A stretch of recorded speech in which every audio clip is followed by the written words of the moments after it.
O assunto hoje no canal Estudando História é sobre a Revolução Cubana.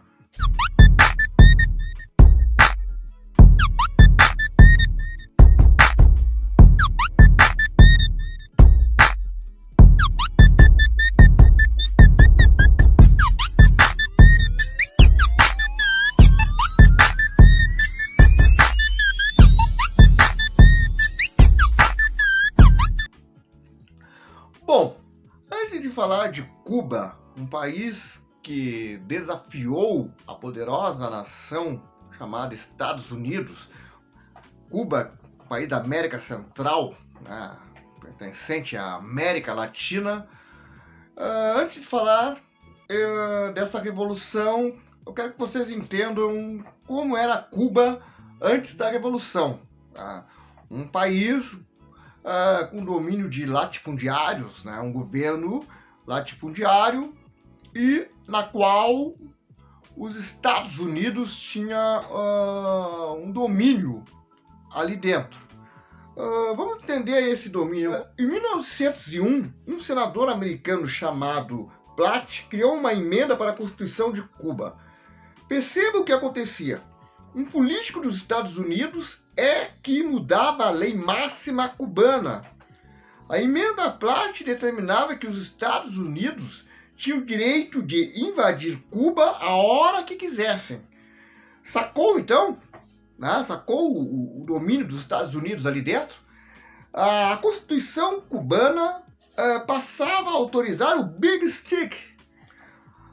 Realmente, inúmeras vezes os fuzileiros navais, os marines norte-americanos, desembarcaram na ilha para normalizar a situação política. Então, os Estados Unidos estavam numa interferência direta sobre Cuba. Vamos ali agora conhecer um pouco dessa Revolução Cubana. Em 1953, alguns jovens patriotas prepararam-se para derrubar o ditador Fulgêncio Batista.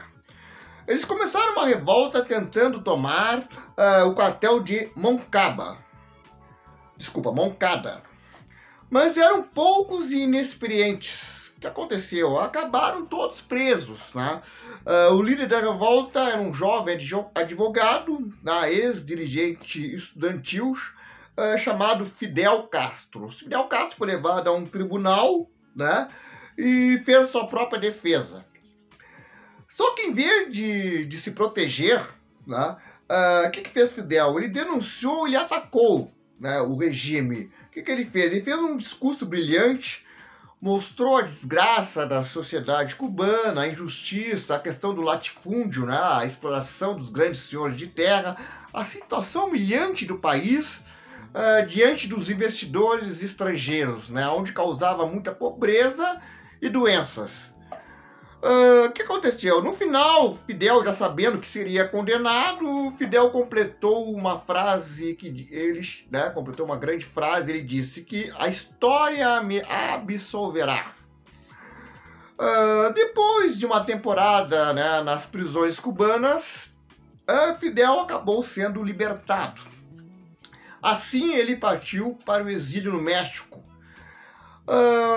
O ditador Fulgêncio Batista acreditava que a temporada de férias lá na prisão, havia sido para amaciar o Fidel, para dar aquela acalmada nele, e nos camaradas dele. Só que não foi nada disso. O Fulgêncio Batista cometeu um grave engano quanto a isso. A primeira coisa que Fidel fez, quando chegou no México, foi organizar a volta, junto com outros companheiros do exílio. Foi lá no México que Fidel conheceu o argentino Ernesto Che Guevara, o mais lendário dos guerrilheiros dos anos 60, uma figura que se tornou uma figura pop, o Ernesto Che Guevara. Em 1956, Fidel e seus companheiros retornaram secretamente a Cuba e se esconderam nas montanhas da Sierra Maestra. No começo eram apenas 12 guerrilheiros, fustigados pelo exército, Eles só atacavam com emboscadas, né? Atacavam de surpresa, tá? E fugiam rapidamente. Eram guerrilheiros bem treinados, bem experientes. Aos poucos, eles conquistaram a simpatia da população. Lembrando aí, né, que no governo do ditador Fulgêncio Batista, os camponeses eram muito explorados pelos grandes latifundiários, que tinham terras imensas, né, e ocupavam 5% dela, o resto, né, espalhava lá aquele gado, né, e os camponeses eram muito explorados por esses latifundiários. O exército de Fulgêncio Batista era cruel, muito brutal. Entrava nas aldeias, ele roubava, estrupava as mulheres, queimava, né, as casas, as plantações dos camponeses. Já os guerrilheiros conquistaram a simpatia dos camponeses porque agiam diferente. Eles tratavam bem os camponeses, esclareciam os objetivos do movimento de acabar, né, com o interesse de acabar com a ditadura. Fazer a reforma agrária, né? Colocar ali em terra, pegar terras improdutivas que não faziam nada e colocar pequenas famílias ali, tá? Então ela fazia a reforma agrária, impor respeito aos norte-americanos, né? Aos estadunidenses, né? Os Estados Unidos. Assim, então, Fidel e seus companheiros tornaram-se heróis do povo. A cada semana, mais e mais camponeses já estavam pegando nas armas, partindo já para a luta junto com os guerrilheiros. No final de 1958, as principais cidades cubanas entraram em greve geral, né? Foi uma greve política contra o governo de Fulgêncio Batista. Ninguém trabalharia até que o ditador tivesse ido embora, né? Fosse embora.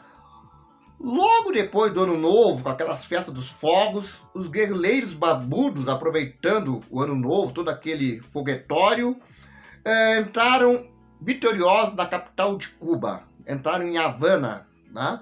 E ali entraram vitoriosos na capital cubana. Era a Revolução de 59. Começava então a grande transformação. Aí vamos para questões, né? Reformas ou revolução? O poder então estava nas mãos de Fidel Castro e seus companheiros. Vejamos, e eles estavam dispostos a mostrar que queriam mudar mesmo as coisas. Para começar, fizeram uma reforma agrária radical. Todas as terras dos latifundiários foram expropriadas, né? Tomadas pelo governo, distribuídas para as famílias camponesas pobres. Com isso, milhares de famílias de grandes proprietários pegaram todo o dinheiro que puderam e fugiram para a Flórida. Para eles, a revolução estava sendo um castigo. Então, o governo revolucionário decretou que os aluguéis deveriam ser reduzidos em 50%, os livros escolares e os remédios em 25%. Essas medidas eram justificadas assim: ninguém possui direito de enriquecer com as necessidades vitais do povo de ter moradia, educação e saúde. O governo revolucionário nacionalizou as principais empresas dos Estados Unidos localizadas em Cuba. Isto é, as propriedades americanas foram tomadas pelo governo e passaram a pertencer ao Estado cubano. Fidel faz uma política nacionalista. Até aí não tinha nada a ver com a questão de ser comunista. Não era uma revolução comunista socialista. Nós vamos entender como é que Cuba vai se tornar comunista. Nós vamos chegar lá. Fidel Castro alegava que os empresários estrangeiros ganharam muito dinheiro à custa de Cuba e que, portanto, não podiam reclamar de nada. Mas reclamavam. O governo dos Estados Unidos protestou contra Fidel e resolveu dar o troco. Aí foi o erro dos Estados Unidos, né? Em 1971, os Estados Unidos simplesmente não compraram nada de Cuba. O que acontece com isso, né? Acontece que os americanos estabeleceram um bloqueio econômico. Cuba não exportaria quase nada. O país estava à beira da falência, né? Era o preço que pagava por desafiar o poderoso vizinho. E naquele momento, então, que surge a ajuda dos países socialistas, que ofereceram para comprar o açúcar cubano e pagaria um preço maior do que o oferecido pelo mercado internacional imperialista. A amizade de Cuba com os países socialistas foi a gota d'água que faltava para transbordar o corpo da paciência dos Estados Unidos. Agora viria a paulada, né? Aí que viria a paulada. O que foi? Em 1961, exilados cubanos armados e treinados pela CIA e apoiados pelo presidente Kennedy tentaram invadir Cuba para derrubar Fidel Castro. Foi uma invasão da Baía dos Porcos. Por incrível que pareça, saíram derrotados. Os invasores foram mortos e feitos prisioneiros. Sem dúvida, uma das mais constrangedoras derrotas do presidente Kennedy. A resposta imediata de Fidel Castro, né, foi declarar que iria tornar Cuba um país socialista. Aí que Fidel Castro, sentindo-se ameaçado pelo imperialismo norte-americano, né, dos Estados Unidos, então ele passa para o lado socialista, né? Aí ele se alia à União das Repúblicas Socialistas Soviéticas, lembrando que era uma época da Guerra Fria, de grande rivalidade entre a União Soviética e Estados Unidos. No início, então, a Revolução de 59 não era socialista, tá? Não era socialista, era uma revolução nacionalista, tá? O Partido Comunista até apoiou a guerra vitoriosa, mas Fidel não era comunista. Isso que é interessante, Fidel não era comunista, né? Ele era nacionalista. Até ali não era comunista, ele vai se tornar depois. Sua primeira proposta, né, de Fidel Castro, né, sua primeira proposta era executar reformas radicais contra o latifúndio e contra a submissão da ilha aos Estados Unidos. Mas para alguns analistas, as pressões norte-americanas dos Estados Unidos empurraram Fidel Castro para o lado da União da República Socialista Soviética. Acabou os Estados Unidos com a sua política, né, de dominação. Ela acaba empurrando Cuba para o lado soviético. Em 1961, tá, Fidel anunciou ao mundo que Cuba tinha se tornado um país socialista, aliado da União Soviética. Todas as empresas aí passam a pertencer ao Estado, tá? Todas as empresas, então, a partir desse momento, pertencem ao governo, ao Estado. Então aí acabaria, era o fim dos milionários, né? Dos milionários na ilha, tá? Aí então acabou a burguesia e a classe média cubana fugindo da ilha, né? Muitos foram presos e muitos conseguiram fugir para a Flórida, né? Para eles, então, Fidel se tornava o inimigo número 1. Continuando aí, né, dando a sequência, tá? Naturalmente, os Estados Unidos não iriam tolerar um governo comunista, apenas 150 quilômetros da Flórida. Além do bloqueio econômico, né, que os Estados Unidos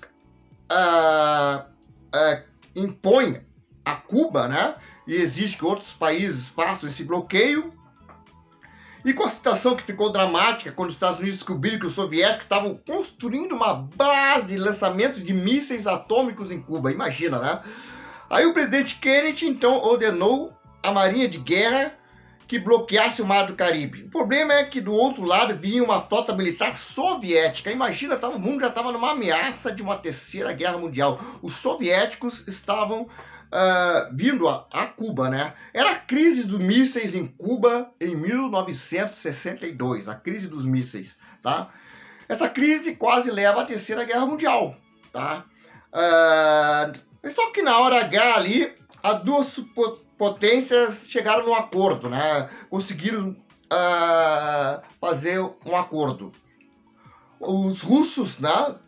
A União Soviética não colocaria mais esses mísseis lá em Cuba, ia retirar, aliás, ia retirar os mísseis lá de Cuba, né? Não ficaria mais aqueles mísseis lá, se os Estados Unidos se comprometesse a não invadir Cuba. Os Estados Unidos se comprometeu, então, a não invadir Cuba, e a Rússia, então, cumpriu, então, de tirar os mísseis, tá? Aí se resolveu e não aconteceu a Terceira Guerra Mundial. Então, mas a partir da crise dos mísseis, né, os Estados Unidos e a União Soviética resolveram se entender melhor para evitar uma guerra mundial. Então foi o começo de uma coexistência pacífica. Para Cuba, então, começava um longo período de isolamento, né? Ela foi bloqueada comercialmente pelos EUA, né? Pelos Estados Unidos. Ela recebe uma grande ajuda econômica da União Soviética e dos demais países do bloco socialista. Cuba influenciou na América Latina, né? Muitas guerrilhas, né? Inclusive no Brasil, né? As guerrilhas foram inspiradas pela Revolução Cubana. E onde Che Guevara era a figura pop da Revolução, né? De muitos jovens que levaram para dentro da América Latina a questão da Revolução. Mas, diferente de Cuba, os demais países da América Latina não tinham o componente que Cuba tinha para a Revolução.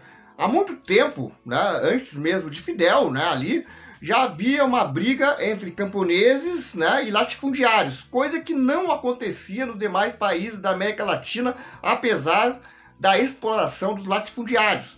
Por isso ficou mais difícil de se concretizar a revolução em outros países da América Latina. Tá? Então, um período, né, é marcado um período revolucionário em toda a América Latina, mas o sucesso se deu em Cuba. Crise do regime. Tá? Crise do regime cubano. Em 1991, a União Soviética deixou de existir. Tá? Cuba perdeu um grande aliado internacional, sem ajuda externa e sofrendo bloqueio econômico dos Estados Unidos. A economia cubana passou a viver grandes dificuldades. Tá? O governo norte-americano aprovou uma lei determinando que a empresa estrangeira que tivesse relações com Cuba estaria proibida de ter negócio nos Estados Unidos. Atualmente, o governo cubano tenta montar empresas em parceria com investidores estrangeiros. Tá? Por exemplo, hotéis para turistas de outros países. Cuba é uma bela ilha tropical, tá? Que tenta atrair visitantes de outros países. Tá? De outros lugares do mundo. Aí, né? Hoje em dia, os turistas podem representar uma importante fonte de renda para Cuba. Né? Com certeza, os turistas para Cuba é uma importante fonte de renda. Mas é interessante e importante que vocês percebam nessa Revolução Cubana que ela não é uma revolução comunista, ela é uma revolução nacionalista. O contexto histórico, né, da pressão dos Estados Unidos faz com que Cuba vá para o lado da União Soviética, tá, galera? Então, espero que vocês tenham entendido bem a questão da Revolução Cubana, tá?